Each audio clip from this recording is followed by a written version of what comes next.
अभी कुछ दिन पहले एक दो जनाजे हुए, उसमें सलातो सलाम बुलंद आवाज़ से पढ़ कर के गए, तो अब कुछ लोगों को बुरा लगा या कुछ लोगों को समझ में नहीं आया। बहरहाल बहुत सी बातें सुनने में आई कि ये नई चीज़ कहाँ से निकाल ली, ये नई बात है, ऐसा तो कभी हुआ नहीं, वगैरह वगैरह। तो बहुत से लोग तो नावाक़फ़ी में है, जानते नहीं। चलिए, अगर वो समझना चाहते हैं तो उनको चाहिए ये था कि वो आकर के समझ सकते थे। एक दो लोग आए भी, मैंने उनको पढ़ करके बता दिया, मसला सुना दिया। और उसके अलावा मालूम ये हुआ कि लोग इधर उधर बातें कर रहे हैं, इससे कर रहे हैं, उससे कर रहे हैं, ऐसा कह रहे हैं, वैसा कह रहे हैं, 10 तरह की बातें। तो हमने मुनासिब समझा कि इसको, जैसे एक साहब आए, उन्होंने पूछा तो हमने बता दिया, मगर अब हर कोई हमारे पास आ नहीं रहा है। तो अब हमने सोचा कि ये मसला तिश्ना ना रहे, इसलिए इस मसले को हम यहाँ पर खुल करके बयान कर दें, बता दें, ताकि ये मसला आम हो जाए, सबको मालूम हो जाए, ताकि कोई शरई मामले में, शरई मसले पे ज़बान खोल करके गुनहगार ना हो। और जानने के बाद भी कोई अगर ऐसी हरकत करेगा तो वो जाने, उसका काम जाने। हमारा काम ये है कि शरई मसला बता दें। अब देखें, जनाजे के साथ बुलंद आवाज़ से ज़िक्र व अज़कार करते हुए जाने के ताल्लुक़ से सरकार आला हज़रत रज़ी अल्लाह ताला अन्हो से सवाल हुआ है। तो फरमाया कि सरकार आला हज़रत रज़ी अल्लाह ताला अन्हो ने कि हाँ, इसमें उलमा ने बाज़ जगह मकरूह लिखा है, कुतुब हनफिया में ऐसा है, मगर फिर आगे चल कर के अब ये फरमाते हैं कि वो क्यों उस ज़माने में जब लिखा था, जिस ज़माने में मकरूह लिखा, तो उस ज़माने के हालात क्या थे। अब सुनिए, पूरी बात शुरू से सुने। हाँ, कुतुब हनफिया में जनाजे के साथ ज़िक्र जहर को मकरूह लिखा है, जिस तरह ख़ुद नफ्स से ज़िक्र जहर को बकसरत कुतुब हनफिया में मकरूह बताया, हालांकि वो इतलाक़ात कुरान अज़ीम व अहादीस हुज़ूर सय्यदुल मुरसलीन सल्लल्लाहु अलैहि वसल्लम से साबित है। और इंदत तहक़ीक़ कराहत का उरूज़ नज़र बअवारिज़ खारिजा गैर लाजिमा है। हाँ, ये कराहत तो है, बाद हमारे फ़ुक़हा जो पहले के उलमाए हनफिया थे उन्होंने मकरूह लिखा, कराहत लिखी, मगर ये कराहत फरमाते इंदत तहक़ीक़ के तौर पर कराहत का उरूज़ नज़र बअवारिज़ खारिजा गैर लाजिमा। अब इसकी तफसील करें, लंबा वक्त जाएगा, अब आगे सुनिए। जैसा कि अल्लामा खैरुद्दीन रमली, उस्ताद साहिब दुर्र मुख्तार वग़ैरह मुहक़्क़ीक़ीन ने तहक़ीक़ फरमाई और हमने अपने फतवा में उसे मुनक़्क़ह किया, यहाँ भी उसका मंशा अवारिज़ ही है। अब फरमाते क़ल्ब हमराहियाँ का मशूश होना या दमूद से या याद मौत से दूसरी तरफ तवज्जो करना, इंसाफ़ कीजिए। अब वो वजह जो थी, जो मकरूह लिखा था जिन उलमा ने, उसकी वजह क्या थी कि उस ज़माने में सब के ऊपर एक गम तारी होता था। अगर ज़ोर से कुछ पढ़ेंगे तो लोग वहाँ पर याद मौत में मुनहमिक हैं, लोग अपनी अपनी मौत को याद कर रहे हैं, जनाजे के साथ चल रहे हैं, मौत याद कर रहे हैं, तो उसमें मशगूल हैं। अब अगर बुलंद आवाज़ से कोई कुछ पढ़ेगा तो ज़हन मुंतशिर होगा, याद में कमी पैदा होगी, इसलिए उस ज़माने में लिखा। हाँ, अब आगे फरमाते इंसाफ़ कीजिए। हाँ, फरमाते हैं दूसरी तरफ तवज्जो करना, इंसाफ़ कीजिए। तो ये हुक्म इस ज़माने खैर, उस ज़माने खैर के लिए था। इंसाफ़ कीजिए तो ये हुक्म उस ज़माने खैर के लिए था, जबकि हमराहियाने जनाजा तसव्वुर मौत में ऐसे गर्क होते थे कि गोया मय्यत उनमें हर एक का ख़ास अपना कोई जिगर पारा है, बल्कि गोया ख़ुद ही मय्यत हैं। मय्यत के गम में वो ज़माना था कि मोहल्ले में, गांव में, बस्ती में किसी का इंतकाल होता था तो पूरी बस्ती में ऐसे सन्नाटा होता था। जनाजे के साथ चलने वालों का ये हाल होता था कि ऐसा लगता था कि जिसको देखो लग रहा है कि इन्हीं के घर की मौत हो गई है। इतना बेचारा मायूस, इतना गम, बल्कि फरमाते ये ऐसा लगता था जैसे एक जनाजा नहीं जा रहा है, ये सब मैयत ही मैयत चल रही है, ऐसा लगता था उस ज़माने में। फरमाते हैं बल्कि गोया खुद ही मैयत हैं, हम ही को जनाजे पर लिए जाते हैं और अब कब्र में रखेंगे। वलिहाजा उलमा ने सुकूत महज को पसंद किया था। जब ये ऐसा ज़माना था कि चलने वाले मौत की याद में ऐसे गर्क होते थे, ऐसा लगता था कि एक जनाजा नहीं, ये सारे जनाजे ही चले जा रहे हैं और ये सब कब्र में उतार दिए जाएंगे, ऐसा जब ज़माना था, तब वहाँ पे उलमा ने फरमाया अब वहाँ बिल्कुल खामोश रहे, सुकूत खामोशी के साथ जाए, ताकि हर एक अपनी अपनी मौत को याद करता हुआ जाए, इसमें कमी ना आने पाए। फरमाया उलमा ने सुकूत महज़ को पसंद किया था कि कलाम अगरचे ज़िक्र ही हो, अगरचे आहिस्ता हो, इस तसव्वुर से कि बगायत नफ़ा और मुफीद और बरसों के जंग दिल से धोने वाला रोकेगा या कम अज़ कम दिल बर्त हो जाएगा, तो उस वक्त महज़ खामोशी मुनासिब तर है। वरना तो इसलिए कि कहीं दिल दिमाग बढ़ जाएगा, ख़याल बढ़ जाएगा, इसलिए मना फरमाया था। वरना हाशा लिल्लाह ज़िक्र खुदा और रसूल न किसी वक्त मना है। उम्मुल मोमिनीन सिद्दीक़ा रज़ियल्लाहु ताला अन्हा फरमाती हैं रसूलुल्लाह सल्लल्लाहु अलैहि वसल्लम हर एक वक्त खुदा का ज़िक्र किया करते, न कोई चीज़ इससे बेहतर। क़ाल अल्लाहु अज़्ज़ा व जल वला ज़िक्रुल्लाहि अकबर, अल्लाह अज़्ज़ा व जल ने फरमाया अल्लाह का ज़िक्र सबसे बड़ा। अब फरमाते वो ज़माना ऐसा था, उस ज़माने में जब मकरूह लिखा गया था ज़ोर से ज़िक्र करना या पढ़ना, उस ज़माने में। अब आगे सुनिए, अब फरमाते हैं अब कि ज़माना मुनक़लिब हुआ, अब ज़माना बदल गया, मुनक़लिब हो गया। लोग जनाजे के साथ और दफन के वक्त और क़ब्रों पर बैठकर लग़वियातों, फ़ुज़ूलियात और दुनियावी तज़किरों बल्कि खंदा व लहव में मशगूल होते हैं। जनाजे के साथ चल रहे हैं और पूछ रहे हैं क्या हाल है तुम्हारे गाँव का, क्या हाल है तुम्हारे वहाँ कोरोना आया कि नहीं आया, क्या हुआ तुम्हारा वो खेत कट गया नहीं कट गया। जनाजे के साथ चल रहे हैं, तुम्हारे कारोबार का क्या हुआ, पैसा बाकी था मिल गया नहीं मिल गया। तो अब ये ज़माना आ गया है। और बाज़ तो हंसी मजाक भी कर लेते हैं, बहुत से खुराफात कब्रिस्तान में खड़े हैं बातें कर रहे हैं हंस के। तो ये ज़माना अब आ गया।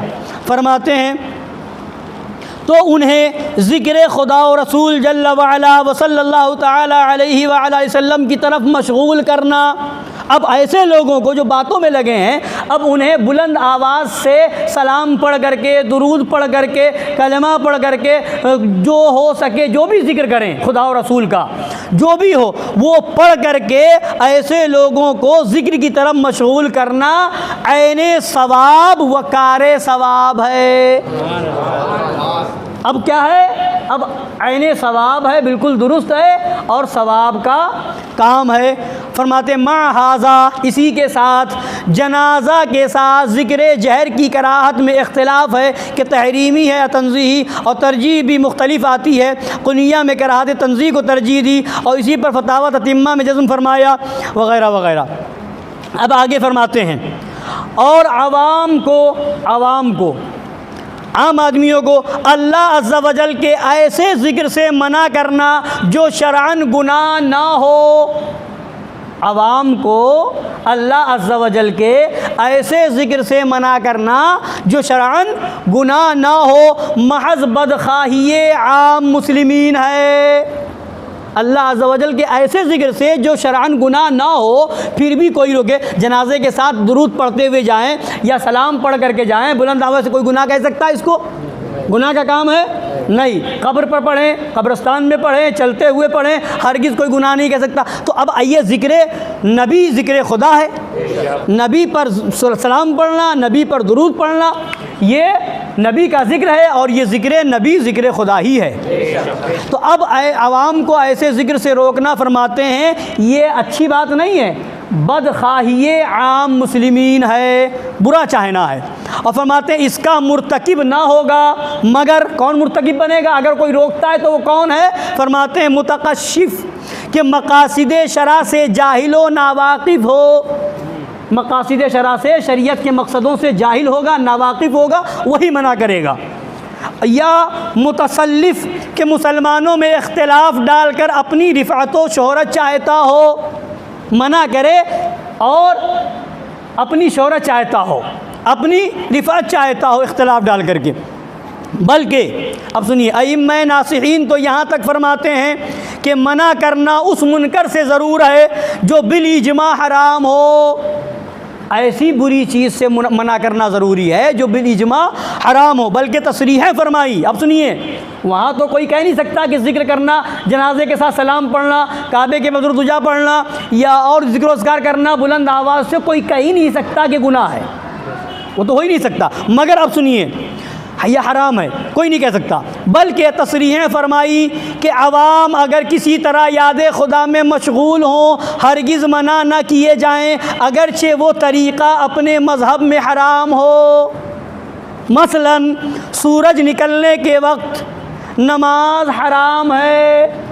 जिस टाइम सूरज निकल रहा है तुलुए आफ्ताब के वक्त सूरज नमाज पढ़ना हराम है। 20 मिनट तक नमाज नहीं पढ़ेंगे, उसके बाद नमाज पढ़ेंगे। मगर उस आगे फरमाते और आवाम पढ़ते हों तो ना रोके जाएं। आवाम में अगर कोई खड़े होकर नमाज पढ़ने लगे उस टाइम तो रोके ना जाएं। हज़रत अली रज़ियल्लाहु तआला अन्हु से रिवायत है, फरमाते हैं कि मैं अगर किसी को ऐसे टाइम पर नमाज़ पढ़ते देखता हूँ तो मैं डरता हूँ कहीं मना करूँ तो खुदा ने जो फरमाया अरअयतल लज़ी यनहा अब्दन इज़ा सल्ला, क्या तुम बंदों को नमाज से रोकते हो, कहीं इसका अज़ाब इसका वईद ना पा जाऊँ, इसलिए उस वक्त भी मना करने से डरता हूँ। ये है। अब सुनिए, वहाँ उस वक्त नमाज़ पढ़ना हराम फरमाया, मगर फिर भी आवाम पढ़ें तो मना ना किए जाएं कि किसी तरह वो खुदा का नाम तो लें, उसे सजदा तो करें, अगरचे किसी दूसरे मज़हब पर उसकी सेहत हो सके। इमाम अल्लामा आरिफ बिल्लाह नासिहुल उम्मा सय्यदी अब्दुल गनी नाबुलसी क़ुद्दिसा सिर्रुल क़ुद्सी किताब मुस्तताब अल हदीक़तुन नदिया फ़ी शरह तरीक़तिल मुहम्मदिया में फ़रमाते हैं। अब ये बहुत लंबी इबारत पूरी आला सरकार ने अल्लामा अब्दुल गनी नाबुलसी रज़ियल्लाहु तआला अन्हु की किताब से नक़ल फरमाई। अब उस पूरे कलाम का ख़ुलासा बयान कर रहे हैं। फरमाते हैं इस कलाम जमील इमाम जलील रहिमहुल्लाह ताला का ख़ुलासा इरशादात चंद इफ़ादात। अब उन पूरी बातों का ख़ुलासा क्या है उनकी बातों का? फरमाते हैं नंबर 1, सलफ़े साले की हालत जनाजा में ये होती कि नावाकिफ़ को ना मालूम होता कि उनमें अहले मय्यत कौन है और बाकी हमरा कौन, सब एक से मग़मूम व महज़ून नज़र आते। पुराने बुज़ुर्गों का तरीक़ा ये था उस ज़माने में कि जब जनाजा चलता था, वही ये बात पहले बयान हो चुकी, कि पता ही नहीं चलता था कि मैयत का वाली कौन है, घर वाला कौन है और साथ में चलने वाला कौन है। सब एक तरीक़े से गमगीन, सब एक तरीक़े से महज़ून। और अब हाल ये है कि जनाजे में दुनियावी बातों में मशगूल होते हैं, मौत से उन्हें कोई इबरत नहीं होती, उनके दिल इससे गाफिल हैं कि मैयत पर क्या गुज़री। फरमाते हैं बल्कि मैंने, वो फरमा रहे अल्लामा अब्दुल गनी नाबुलसी कई सौ साल पहले के बुज़ुर्ग, वो फरमा रहे हैं बल्कि मैंने लोगों को हंसते देखा तो ऐसी हालत में ज़िक्र जहर करना, बुलंद आवाज़ से ज़िक्र करना और ताज़ीम खुदा और रसूल जल्ल जलालुहु व सल्लल्लाहु तआला अलैहि व अला वसल्लम बुलंद आवाज़ से पढ़ना ऐन नसीहत है कि उनके दिलों के जंग छूटें और गफलत से बेदार हों। एक बात। दूसरी बात, नीज़ उनमें मैयत को तलक़ीन ज़िक्र का फ़ायदा है। हमारा ईमान व अक़ीदा है कि मैयत जो है, जो मुर्दा होता है वो सुनता है, इसीलिए फरमाया और हदीस पाक में कि तलक़ीन करो अपनी मैयतों को, लक़िनु मौताकुम, अपनी मैयतों को तलक़ीन करो, याद दिलाओ, सूरह यासीन शरीफ पढ़ो उनके पास और भी कुरान शरीफ की तिलावत करो। और हदीस पाक में जब मुर्दे को दफना दिया जाए तो वहाँ पर कब्र पे खड़े होकर के तलक़ीन की जाए, याद दिलाया जाए कि देखो सवाल होंगे और जवाब ये है, तुमने तो ये माना था कि खुदा एक है, न उसके महबूब उसके आखिरी पैगम्बर वगैरह वगैरह। उसको तलक़ीन करने का हुक्म आया हदीस पाक में मुर्दे को। क्यों? मुर्दा सुनता है। और अज़ान देने में भी कब्र पर जो अज़ान दी जाती है, ये खबीस अक़ल के अंधे ये देवबंदी जो है ये भी कहते हैं कि कौन सी नमाज़ पढ़नी है कि अज़ान देते हैं। बहुत सी जगह वहाबड़े ये कहते हैं, ये वहाबड़े अज़ान तो देते नहीं कब्र पर, तो क्या कहते हैं कि कौन सी नमाज़ पढ़नी की अज़ान दी जा रही है। तो उससे ये पूछो जब बच्चा पैदा हुआ था तब कौन सी नमाज़ पढ़नी थी, क्या अज़ान दे रहे थे? अब ऐसा है कि हर जगह अज़ान पर नमाज नहीं होती और हर नमाज के वक्त अज़ान नहीं होती। ईद की नमाज़ होती है, अज़ान नहीं होती।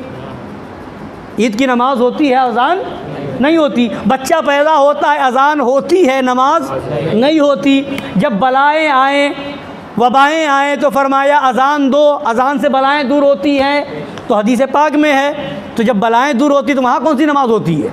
बलाओं को दूर करने के लिए अज़ान दी जाती है।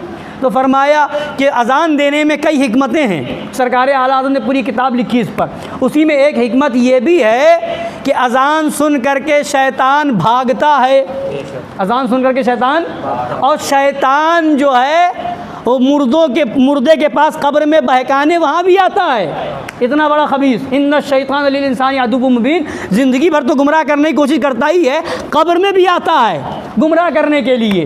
तो फरमाया अज़ान दे दो ताकि शैतान भाग जाए, और इनके वहाँ अज़ान नहीं तो इनको भगाने की ज़रूरत क्या, ये सरापा खुद शैतान। शैतान तो आएगा ईमान वाले के पास ना, ये कहते हमारे पास नहीं आते तो तुम्हारे पास क्यों आएगा, उसको तो मालूम है कि अपना काम हो गया है। तो ये है। और दूसरी वजह ये बयान फरमाई, दूसरी वजह ये बयान फरमाई कि अज़ान में कब्र के सवालों का जवाब मौजूद है। अज़ान के अंदर मन रब्बुका, तेरा रब कौन है, तो अज़ान में तो मौजूद है ना, अल्लाहु अकबर अल्लाहु अकबर अशहदु अल्ला इलाहा इल्लल्लाह, तो उस अज़ान में ये मौजूद है। दूसरा सवाल होगा मा दीनु का, तेरा दीन क्या है, तो अज़ान के अंदर मौजूद है हय्या अलस सलाह हय्या अलल फलाह, नमाज की बात, ये दीन इस्लामी की तो बात है। और तीसरा सवाल होगा मा कुंता तक़ूलु फ़ी हाज़ा रजुल, जो सरकार जलवागर होंगे तो उनके बारे में पूछा जाएगा इस शख्सियत के बारे में क्या कहते थे, तो इसका भी जवाब अज़ान में मौजूद, अशहदु अन्ना मुहम्मदर रसूलुल्लाह सल्लल्लाहु अलैहि वसल्लम। तो अब वहाँ पर कब्र पर हम अज़ान देते हैं, शैतान को भी भगाते हैं, और अज़ान दे करके मुर्दे को याद भी दिलाते हैं कि देखो तुम्हारे पहले सवाल का जवाब भी इसी अज़ान में है, दूसरे सवाल का जवाब भी इसी अज़ान में है, तीसरे सवाल का जवाब भी इसी अज़ान में है। तो मुर्दे को सवाल के जवाब का जवाब भी याद दिलाते हैं, इसलिए अज़ान दी जाती है। तो फरमाया मुर्दे को तलक़ीन का हुक्म है हदीस पाक में। तो अब यहाँ बयान फरमा रहे हैं जैसे वहाँ अज़ान देने में हिकमत है, वैसे ही बुलंद आवाज़ से मुर्दे के साथ पढ़ते हुए दुरूद सलाम ज़िक्र अज़कार करते हुए जाने में भी मुर्दों को तलक़ीन ज़िक्र है, याद दिलाना है। मुर्दा सुनेगा, और मुर्दा जब सुनेगा तो ईमान वाले को ज़िक्र अज़कार सुन करके मुर्दे को खुशी होती है और उसको जवाब भी याद आएगा। तो फरमाते हैं नीज़ उसमें मैयत को तलक़ीन ज़िक्र का फ़ायदा है कि वो सुन सुन कर सवालाते नकीरैन के जवाब के लिए तैयार हो। जब बुलंद आवाज़ से पढ़ते हुए जाएंगे तो मुर्दा सुन सुन करके तैयार होगा कि हमें सवाल का जवाब देना है। तीसरी चीज़ फरमाते हैं सय्यदी अली खव्वास रज़ी अल्लाह तआला अन्हु ने फरमाया कि शारे अलैहिस्सलातु वस्सलाम आक़ाए दो जहां सल्लल्लाहु अलैहि वसल्लम की तरफ से मुसलमानों को ज़िक्र खुदा और रसूल जल्ला व अला व सल्लल्लाहु तआला अलैहि वसल्लम का इज़्न आम है। सरकार की तरफ से मुसलमानों को खुदा और रसूल का ज़िक्र करने के लिए इज़्न आम है, आम इजाज़त है। जब चाहो ज़िक्र करो, जहाँ चाहो ज़िक्र करो, जिस जगह रहो ज़िक्र करो, इज़्न आम है, आम इजाज़त है। तो जब तक किसी ख़ास सूरत की मुमानअत में कोई नस या इजमा न हो, इनकार क्या मुनासिब है। फरमाते जहाँ पर कोई नस न मौजूद हो, इजमा न हो किसी ज़िक्र से रोकने के लिए, तो वहाँ पर अगर किसी को ज़िक्र खुदा और रसूल से रोके तो क्या मुनासिब है, हरगिज़ नहीं। अब आगे चौथी बात, नीज़ इन्हीं इमाम आरिफ ने फरमाया इलाही, अब सुनिए हज़रत अल्लामा अब्दुल गनी नाबुलसी आरिफ बिल्लाह फरमा रहे हैं, इलाही जो इससे मना करे, जनाजे के साथ बुलंद आवाज़ से ज़िक्र करने को जो मना करे, फरमाते हैं इलाही जो इससे मना करे उसका दिल किस कदर सख्त अंधा है। जनाजे के साथ ज़िक्र खुदा व रसूल जल्ला व अला व सल्लल्लाहु तआला अलैहि वसल्लम के बंद करने की तो ये कोशिश और भंग बिकती देखें तो उससे इतना न कहें ये तुझ पर हराम है। जनाजे के साथ ज़िक्र को बंद करने की ये कोशिश कहाँ लिखा है, ये नया तरीक़ा ये कहाँ से निकाल लिया। ये लोग नई नई बातें लाते हैं और वहीं पर जा रहे हो तो वहीं पर भांग कोई बेच रहा हो, कोई अफीम बेच रहा हो, कोई हराम काम में मुलव्विस हो तो मना करने वाला कोई नहीं होता कि ये बंद करो जनाजा आ रहा है।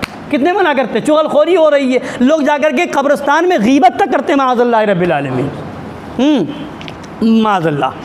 फरमाते हैं बल्कि मैंने उन्हीं में एक को देखा, उससे तो मना करता और ख़ुद अपनी पेश नमाज की तनख्वाह भंग फरोश के हराम माल से लेता है। ऐसे मौलवी उस ज़माने में भी थे, कि ज़िक्र से रोका कि मत बुलंद आवाज़ से ज़िक्र मत करो जनाजे के साथ। और अपनी तनख्वाह किससे ले रहा है? भांग बेचने वाले, भंग फरोश से। तो अपनी तनख्वाह नमाज पढ़ाने की उससे ले रहे हो और ज़िक्र से रोक रहे हो। उस ज़माने के फरमा रहे हैं। नंबर 5, इमाम आरिफ बिल्लाह सय्यदी शारानी क़ुद्दिस सिर्रुहु रब्बानी फरमाते हैं, अकाबिर किराम के यहाँ अहद है, अकाबिर किराम औलिया किराम के यहाँ ये अहद है, जो अच्छी बात मुसलमानों ने नहीं निकाली हो उससे मना ना करेंगे। अगर मान लिया कि ये नई बात भी है तो अच्छी है कि नहीं? नबी पर सलाम किसको बुरा लगेगा भाई? नबी पर दुरूद किसको तकलीफ़ होगी?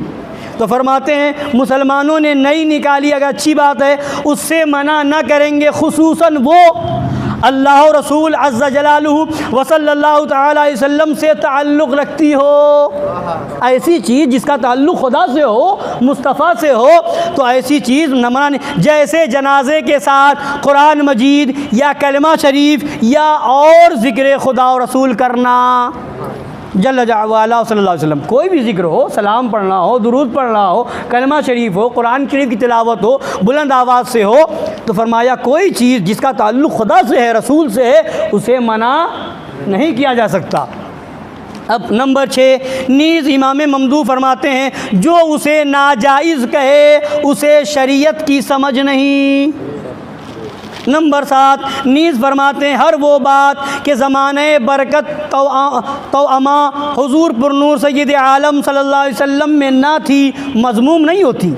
हर वो चीज़ जो सरकार के ज़माने में ना हो और इस ज़माने में हो जाए तो ऐसा नहीं कि वो चीज़ बुरी हो गई, मज़मूम हो गई, गलत हो गई।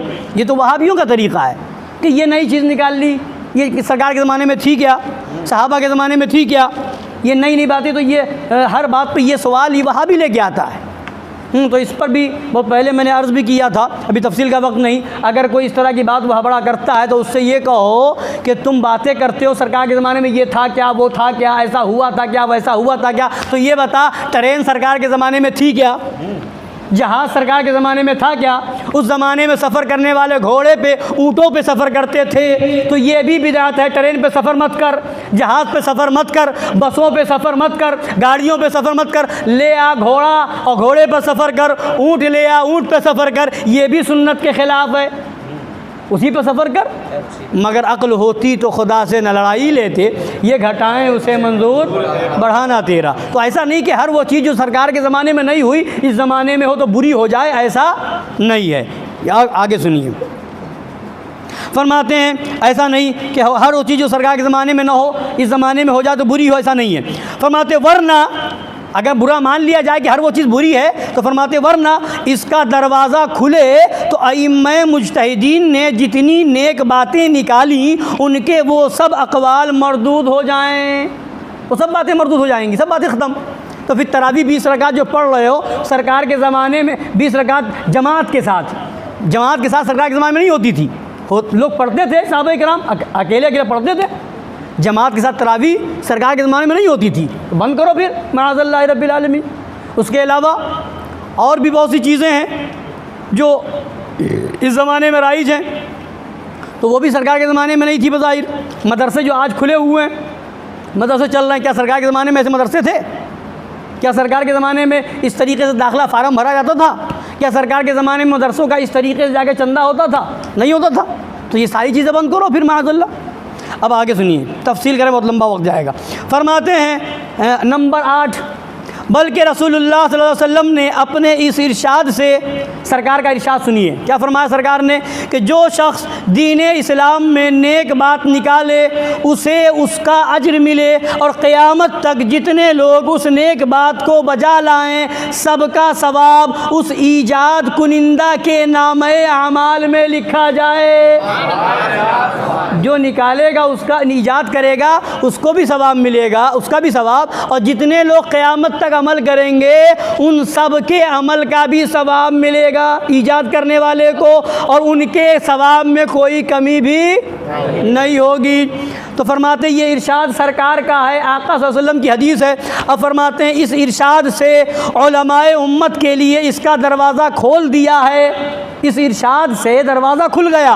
क्या कि नेक तरीक़े ईजाद करके जारी करें, नेक तरीक़े अच्छे तरीक़े ईजाद करके जारी करें और उन्हें शरीयत मुहम्मदिया सल्लल्लाहु अलैहि वसल्लम से मुल्हक़ करें। यानी जब हुज़ूर अनवर सल्लल्लाहु अलैहि वसल्लम ने ये आम इजाज़त फरमाई है तो जो नेक नई बात नई पैदा हो गई, जब सरकार ने इजाज़त दे दी नया तरीक़ा जो ईजाद करेगा अच्छा तरीक़ा तो उसको ईजाद करने का सवाब मिलेगा। तो फरमाते जो नेक नई बात नई पैदा हो गई वो नई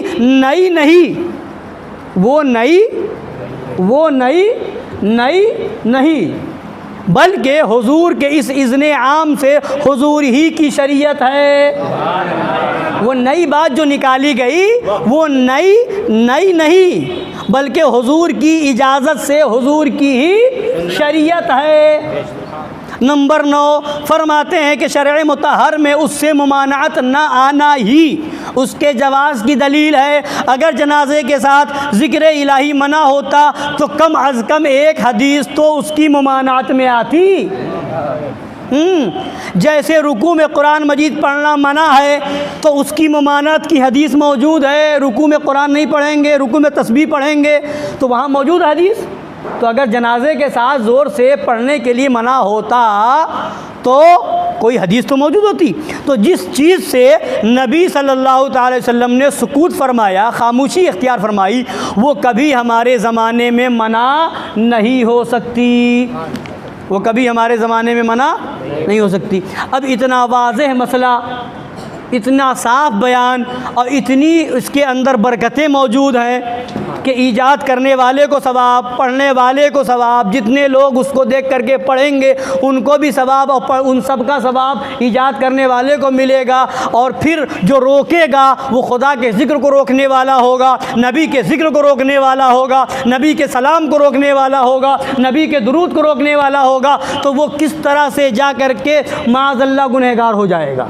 लिहाजा ये मसला है, इसलिए हमने ज़रूरी समझा कि बयान कर दे। और ये सवाब का काम है, अच्छा काम है। आपने सुन लिया कि ये आयने सवाब बिल्कुल दुरुस्त और कारे सवाब, सवाब का काम ये भी इसमें मौजूद, आपने सुन लिया। तो जब ये सवाब का काम है तो इंशाअल्लाह कहिए जनाजे के साथ ज़िक्र करते हुए सलाम पढ़ते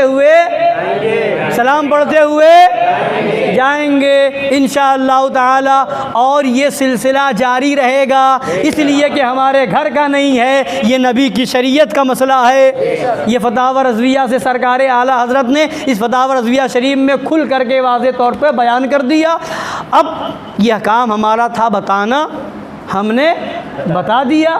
फरमाते हैं सरकार आला से एक जगह कि अपना काम बताना है बता दो, मानेंगे तो उसका सवाब मिलेगा और अगर नहीं माने सब पर वही मुकाबरा व इनाद का दाग, तो वमा अलैना इल्लल बलाग। अस्सलामु अलैकुम व रहमतुल्लाह।